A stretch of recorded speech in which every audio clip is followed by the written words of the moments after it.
Ndugu yetu, umeniuliza swali tete sana katika kipindi hiki, kwamba unataka tupate nasaha kwa mtu anayechokozwa, kwamba mtu anafanya shughuli zake vizuri lakini kuna watu wanamchokoza. Nasaha zangu ni kufuata mwongozo wa Allah subhanahu wa ta'ala ili kusalimika katika kipindi hicho cha uchokozi.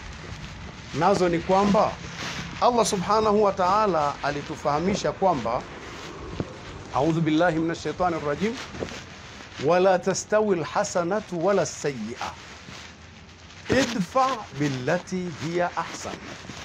Anatuambia Allah, haviwezi kuwa sawa hata siku moja. Wema na ubaya havifanani. Sasa akatupa mwongozo, kwa kuwa vitu viwili hivi havifanani, wema na ubaya, akatuambia ondoa ubaya kwa wema.